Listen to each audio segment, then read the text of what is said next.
जगतसिंहपुर रे धान मंडी उद्घाटित। जगतसिंहपुर जिला प्रशासन पक्षरु जगतसिंहपुर ब्लॉक अंतर्गत आलीपिंगल ठारे थिबा गोपालजू धान मंडी रे धान मंडी शुभ उद्घाटन होईछि। ए उद्घाटनी कार्यक्रम रे मुख्य अतिथि भाबरे अतिरिक्त जिलापाल श्री ज्योतिशंकर राय, सम्मानित अतिथि भाबे जिला जोगाण अधिकारी श्री जित्राय चरण टुडू, डीआरसीएस श्री प्रभास चंद्र सतपथी जोग देइथिले। जिल्लार समस्त धान मंडी रे शांति श्रृंखलार सह बिना कटनी छटनी रे सुरुखुरु रे चाषी मानक ठारु धान क्रय करिवा पई अतिरिक्त जिलापाल परामर्श देइथिले। धानर सर्वनिम्न सहायक राशि इनपुट सब्सिडी सहित क्विंटाल पिछा 3100 टंका चाषी को दियाजिबो। एथर झोट बैग रे ही धान क्रय करिवा पई प्राधान्य दिया जाइछि। एही कार्यक्रम रे पेक सभापति और संपादक उपस्थित थिले।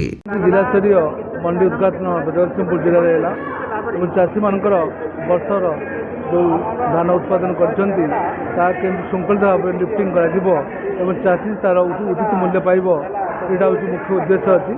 आप जानते सरकार वर्तमान एमएसपी 2300 टंका प्लस 800 टंकार दौरान बोनस एमती 3100 टंका चाषी पाँच 113टी जो पैक्स अच्छी सबू पैक्स आज कार्यक्रम होला एवं सबू पैक्स वर्तमान प्रोक्योरमेंट प्रोसेस आरंभ होला एवं समस्ते एवं धान किणा कार्यक्रम चल।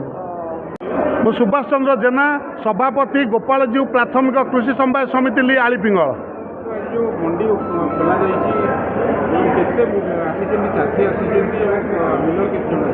आज जो मंडी एठारे उद्घाटन करा जायछि इथरे 300 रु 400 चाषी एटी उपस्थित अछंती।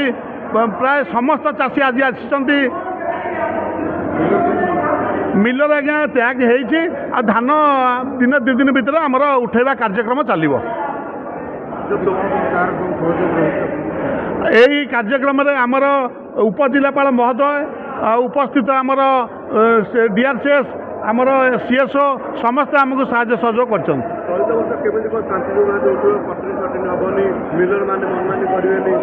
आमे कलेक्टर महोदय उपजिलापाल महोदय माननीय मुख्यमंत्री को आपण माध्यम अवगति कराऊँ जमती आम मंडी रे सुचारू रूपे धान उठिब, चाषी मैंने सुचारू रूपे धान देवे, समस्त टोकन धान उठिब।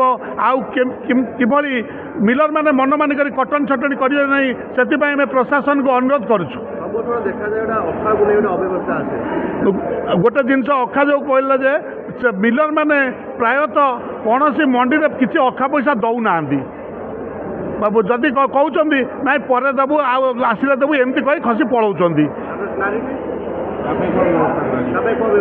प्रशासन को आम अनुरोध करुँ किसी व्यवस्था करेंगे।